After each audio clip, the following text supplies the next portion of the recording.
दोस्तों, वैसे तो स्पेस एजेंसियों की नजर हमारे सौर मंडल पर बनी रहती है। तमाम सैटेलाइट्स अंतरिक्ष से सूर्य और पृथ्वी समेत हमारे ग्रहों को एक्सप्लोर करते हैं। इसी कड़ी में यूरोपीय स्पेस एजेंसी ईएसए ने शनिवार को एक तस्वीर शेयर की। इसमें पृथ्वी की सतह के आधे हिस्से में दिन और आधे में रात देखी जा सकती है कि उत्तरी गोलार्ध नॉर्दर्न हेमिस्फीयर में शरद ऋतु का आगमन होने वाला है। स्पेस एजेंसी ने इसकी तस्दीक करते हुए लिखा, सर्दियां आ रही हैं। हमारे सूर्य ने आकाशीय भूमध्य रेखा सेलेस्टियल इक्वेटर को पार कर लिया।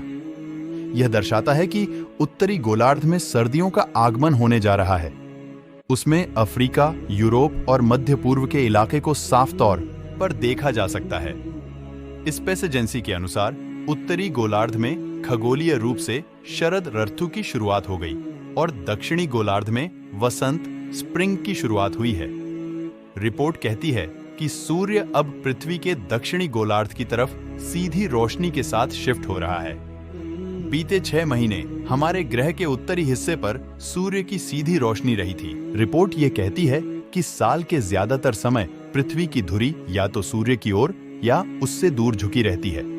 इसका मतलब है कि हमारे ग्रह के उत्तरी और दक्षिणी हिस्से को सूर्य से अलग अलग लेवल पर रोशनी मिलती है। हालांकि सूर्य की रोशनी दोनों गोलार्धों में समान रूप से आती है। जब सूर्य का प्रकाश धरती पर पड़ता है तो अंतरिक्ष में अंधेरा क्यों होता है?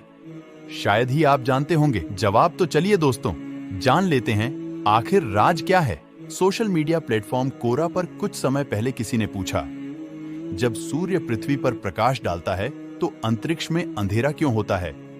Why space is dark sunlights Earth? क्या आप इसका जवाब जानते हैं? अगर नहीं तो आपको ये जानकारी जरूर पढ़नी चाहिए। तो चलिए दोस्तों वीडियो में आगे बढ़ते हैं। इससे पहले छोटी सी रिक्वेस्ट है, अगर वीडियो आपको अच्छा लगे तभी आप चैनल को सब्सक्राइब और साथ में वीडियो को एक लाइक जरूर से करना।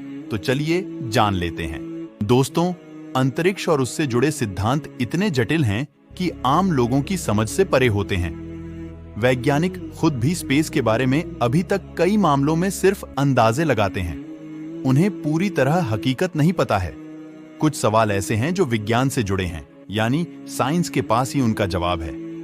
जैसे कि आप जानते हैं कि अंतरिक्ष में अगर सूर्य है और उसका प्रकाश धरती वाई स्पेस इज डार्क पर पड़ता है तो फिर अंतरिक्ष में अंधेरा क्यों रहता है? चलिए इस बड़े रहस्य से पर्दा उठाते हैं। सोशल मीडिया प्लेटफॉर्म कोरा पर आम लोग अपने सवाल पूछते हैं और आम लोग ही उसके जवाब देते हैं। इस वेबसाइट पर आपको देश दुनिया से जुड़े लोगों के सवाल मिल जाएंगे जिनके उत्तर तो मौजूद होते हैं, पर वो कितने सही हैं इसके बारे में दावे से नहीं कहा जा सकता।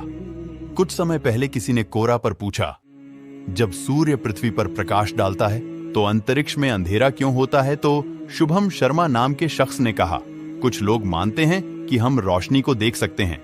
यह मूर्खतापूर्ण विचार है। कुछ लोग समझते हैं कि कमरे में धूल के कण हवा में तैर रहे हैं और जो कण रोशनी को ज्यादा रिफ्लेक्ट करते हैं, ज्यादा चमकते हैं। रोशनी की चमक के अनुभव के लिए 2 चीजें चाहिए, रोशनी और कोई चीज जिससे रोशनी रिफ्लेक्ट होकर हमारी आंखों तक पहुंचे। बाहरी अंतरिक्ष में इनमें से केवल एक ही मौजूद है, रोशनी। रोशनी खुद चमकती नहीं है। वस्तुएं जो रोशनी छोड़ती हैं या इसे रिफ्लेक्ट करती हैं, चमक सकती हैं।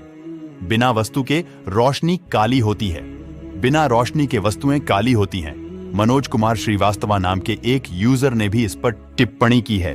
उन्होंने कहा, प्रकाश अंतरिक्ष के माध्यम से सूर्य से पृथ्वी पर आता है, लेकिन प्रकाश केवल तभी देखा जाता है जब यह किसी भी कण पर पड़ता है और अंतरिक्ष में निर्वात है और किसी भी ठोस, तरल या गैस पदार्थ का कोई कण नहीं है। इसलिए प्रकाश हालांकि वहां मौजूद है लेकिन देखा नहीं जा सकता है। तो दोस्तों, विज्ञान क्या कहता है? चलिए अब विश्वसनीय सूत्रों से बताते हैं कि ये जवाब सही है या नहीं। यूनियन यूनिवर्सिटी वेबसाइट की रिपोर्ट और मीडियम वेबसाइट की रिपोर्ट के अनुसार ऊपर जो तर्क बताए गए हैं वो बिल्कुल सही हैं। स्पेस में कोई एटमॉस्फेयर नहीं है। सूर्य की किरणें सीधी लाइन में यात्रा करती हैं और उनका रंग फैलता नहीं है, क्योंकि स्पेस में कोई ऐसे कण नहीं है कि वो लाइट को ज्यादा रिफ्लेक्ट कर पाएं। इसी वजह से स्पेस में अंधेरा होता है। हमें बताइए कि आपको ये जानकारी कैसी लगी। अगर अच्छी लगी हो तो प्लीज वीडियो को एक लाइक करके आगे बढ़ा देना और दोस्तों चैनल को सब्सक्राइब करना मत भूलना।